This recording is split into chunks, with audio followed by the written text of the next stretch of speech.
Have you ever noticed that the things that we typically label as self-care are heavily focused on aesthetics, or they have a really large barrier to entry, such as money or flexibility in one's schedule, which in turn links back to not having enough money? You can't be flexible in your schedule if you're poor.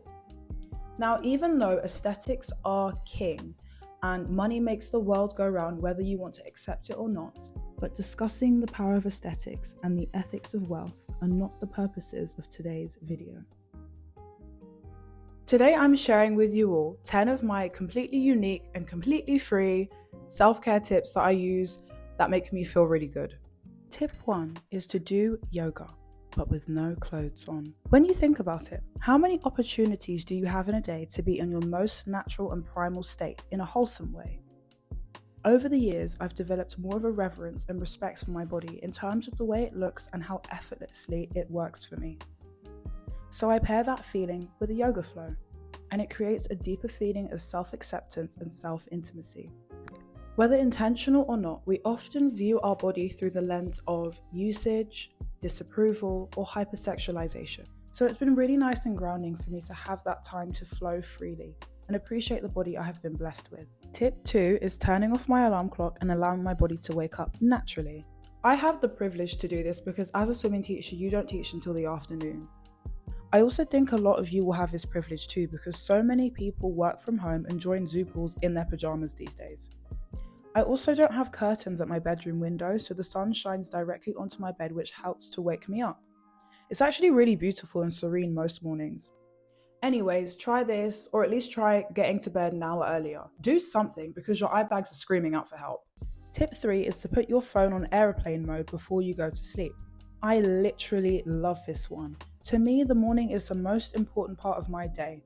It's my time to convene with myself, my own thoughts, and God. So I don't want to be interrupted with texts, phone calls, and notifications that I don't care about. I do my best not to touch my phone until around 10 a.m. or when I finish my rising routine. When I'm doing my morning practices, I feel like that is me building up the necessary armor to face the world ahead. I'm really precious about my sleep too. All the important people in my life know that you can't contact me at nighttime. So if you're in an emergency or you want to drunk dial someone, I am not your gal. Call 999, not me. Tip 4 is to sleep naked. This one piggybacks off of the naked yoga tip from earlier. Why would I do that, you might ask? The simple answer is that it's liberating and increases your self-confidence. I'm sure there's some sort of scientific research, but to me it just feels good. I like this one because it's like a private act of defiance against societal norms because it's harmless and nobody else will know unless you tell them. Or of course, if your flatmate or your housemate walks into your room without knocking or something. I've adopted this tip about 5 years ago and I haven't looked back since. I literally do not own pajamas anymore. Tip 5 is making singing and dancing a daily practice. This one comes quite naturally to me. It's only in recent years I've noticed how carefree it makes me. It's not about sounding the best or having perfect dance moves. It's about authentic self-expression and living life with a carefree nature. I think this is so important to hold on to in your 20s because we're in the beginning stage of our adult lives where everyone starts to restrict and judge themselves. They become more boring and forget about how important self-expression is. It's literally our motivating life force. Each individual was incarnated to take up space in their own particular and individualistic way. Never forget that. I like to make it super theatrical, play the music on my speaker and get the microphones out. It brings me so much joy and feels so good. Tip 6 is to write a page per day. Even though I didn't really enjoy the highly acclaimed The Artist's Way by Julia Cameron, the one practice that she suggested in her book that I still use to this day is writing pages every day. She tells her readers to free write 3 pages every morning to aid in creativity. I've always been a writer and kept journals since the age of 11, so I don't find 3 pages necessary, but the idea of getting all of your thoughts out onto a page in the morning is ideal for me. Writing brings me mental clarity and it allows me to look back over what I was thinking over a period of time and see common themes and names that keep coming up. 1 page is enough for me every day, and I usually only write more if I'm going through something. So, tip 7 is to read a chapter of a book per day. Sometimes I find it quite challenging to incorporate reading in my routine. With working, creating videos, and rest and restoration, it ranks lower on my priority list. However, the only way that I've held myself accountable is reading one chapter per day. It's the least I can commit to. If we take a look at my bookshelf, pretty much all of my books are related to health, self-improvement, astrology, or other esoteric subjects. I only really read non-fiction because I like books that are explicitly teaching me something or providing me with deeper information on topics that interest me. Learning more and more about those subjects brings so much joy to my heart. So I would advise anyone who wants to read is only read the books that are actually attractive to you, not the things that you think you should read, and commit to 1 page per day and you'll finish the book in no time. Tip 8 is fasting. I go into more detail about my diet and fasting in my previous video. I recommend that you read Dr. Medipal's Fast Like a Girl. In the book, she outlines numerous styles of fasting, lengths of fasting, and what it's actually used for. And I love it.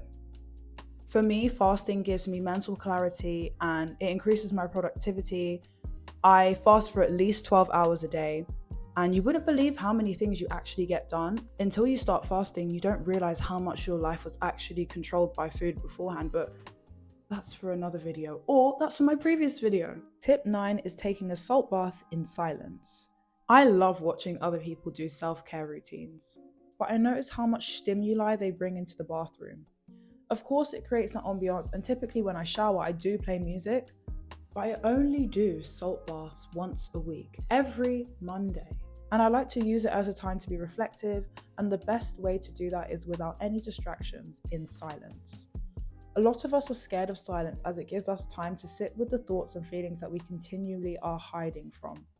I like to confront uncomfortable feelings as best as I can because I believe it will make me a better person. So I literally just lay in the bath for 20 minutes and think. My silent baths are where spirit provides me with all the answers to my so-called problems. So I love to lie in the bath in silence. And tip 10 is to start your work week on Tuesday if you can. Not working on Mondays has become a non-negotiable for me in recent years. I also found out that our societal aversion to working on Monday has an astrological basis too. I learned a couple years ago that each day of the week was named after planets in the solar system, and those planets are attributed with themes, activities, and emotions. So even if you're not into astrology, just hang in there for this short explanation and see if you can find any truth in the things that I'm saying. Here are all the days of the week, followed by the planets and themes it's associated with. Tuesday is associated with the planet of action, Mars, and this is reflected in the translation for Tuesday into different languages. In French, it's mardi, and in Spanish, it's martes. But yes, even according to astrology, Monday is meant for being home and resting, and Tuesday is meant for taking action and exerting oneself at work. So now we have an explanation for why societally everybody hates working on Mondays. You're not supposed to, you're supposed to rest. So those were the 10 tips that I like to return to anytime I'm feeling overwhelmed or stressed or just want to feel grounded. Please let me know in the comments if you'll be trying any or if you actually had some of them in your routine already, and happy self-care!